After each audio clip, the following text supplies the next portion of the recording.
Hey guys, what's up? MurderofBirds here, and Log Horizon Episode 9, I am astounded by Shiro's intellect, by the way he works, by the things that he does in this episode, and not even that, the mystery behind it all. You know, for the past few episodes I've been wondering, what is Shiro's master plan?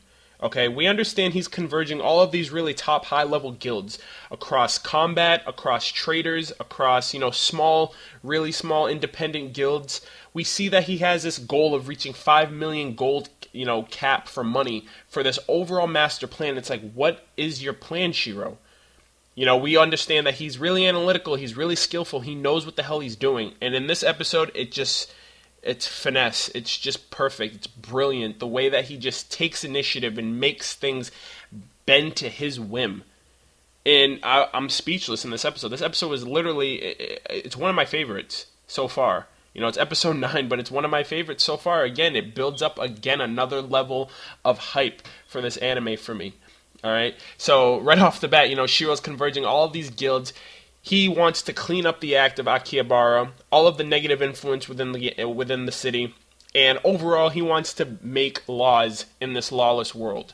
People can do whatever the hell they want, whether it's moral, whether if it's good morals or bad, they can do whatever the hell they want. There's no laws that permits anyone from doing any one thing or not. And Shiro decides, hey, we need to set these boundaries, and with us all being really high-level guilds have major influence in the world, people will abide by our laws and rules if we enforce it. So, right off the bat, he just wants to improve. He wants to, and all of these things are for the better. And, I personally don't agree with how he went about it. He was very vague, and he misled a lot of players into believing, hey, we'll give you this money because in the end we're going to get a lot more back from it. The food, the cook recipes were pretty much mediocre to them. He's like, this is all you did? And, he pretty much did mislead and blackmail a lot of these players into, bending into his whim, but it's for the greater good. If it's for the greater good, you shouldn't really have any negative displeasures with the fact that Shiro's doing this for a better cause. He wants this game to be friendly, and, he wants it to work for everyone, and he wants it to be influenced in a positive way. That one guild dude, he was like, hey, I'm out of here. This has nothing to do with me. I don't give a damn about this city. You want to deal with it, that's your problem. I'm out of here.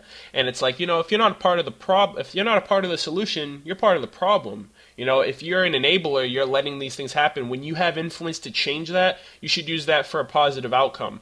Shiro just gets that down and in. He brings the law in the ban, and what astounds me the most is how he does it. He buys the guild hall, and he pretty much has everyone in an ultimatum. He just pretty much says, hey, you either agree to my terms, or, I ban you from your guild hall. You can't go to your guild hall when you're done with missions. You can't buy any of your stuff or go through your bank. And you're pretty much blacklisted from any other, guild halls, etc. because I own the central hub of guild halls, which is what he spent all that money for, the 5 million gold. And it's just like, Shiro, you are so conniving. It's literally ridiculous, but you gotta respect it. You literally have to respect his aggressive manner in terms of how he's going to get what he wants. It's like, you need help from these guys, and these guys are probably going to twist your arm back and forth into getting what they want out of you, but you're not going to do that because you're Shiro of the Tea Party, and you know your shit. So, I got to give it up to Shiro. I really love that part of the episode. Second half of the episode is the escape operation. He's going to finally help Tohya Minori, the twin siblings, along with their friends, to get out of that shady Hamelin guild once and for all, because that guild's a piece of shit, honestly, and I don't even know why, they're even in business. So you got Tohya Minori, Tohya, stepping up, trying to fill the shoes of Shiro, trying to be that hero that he wants to be. And I really loved how Shiro, he had a backup plan. He's like, hey, Akatsuki's going to help you. I own this guild hall now, so you guys can just walk out the door, and I'll take it from here. I got things covered, everything's under my control. And it's like, dude, you are such a beast. Like, you thought of every single aspect. And, the twins got into a bind, and you actually get to see them two shine for a bit, see what they're see what they're in for. And they definitely took Shiro's, teachings into consideration. Shiro taught them the ropes, and Tohya, he's very leader. He has that leadership. He has that determination to be somebody that people can rely on. With his sister being in a bind, he goes out of his way, and he fights off that really big straggly dude, and he gets away from them. Shows off a little bit of his skill. Minori also, coming back and helping her brother. Them two are together, and you get to see a little glimpse of what they're about.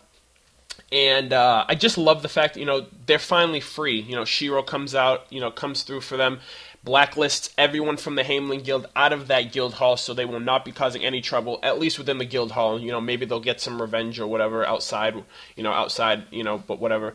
So Tohya Minori are finally safe. All their friends are done with being EXP pot, hoarders, giving up their EXP pots and stuff like that. And hopefully Tohya Minori can join up Shiro's guild. Hope they're going to get a reunion right now, pretty soon. At least I think so. To tie up loose ends, give their thanks, and hopefully they can join Log Horizon and, grow up into be these more powerful players. But, this episode overall for me was just incredible. I loved every second of it. Between Shiro's, direct approach of what he wants, how he wants it, what he's going to do, and how far his extent is to get what he wants, from, him showing, Tohya Minori that he is reliable and he helps them get out of there, from seeing Tohya Minori, little baby inches and steps to see their, their potential and what they can do. And overall, the overall plan of cleaning up Akihabara among all these guilds, finally, they're all going to be in for it. They all have something to gain, not physically, not with any type of money or stuff like that, but, in the long term, it's going to help out for the overall environment. The game's going to be more enjoyable for everybody. But let me know what you guys thought about this episode in the comments down below. Also, be sure to like this video if you enjoyed, and subscribe if you're new to my channel. I really appreciate it. I freaking love the hell out of this episode. I can't wait for episode 10, but I'll catch you guys next week for that. And as always, guys, peace.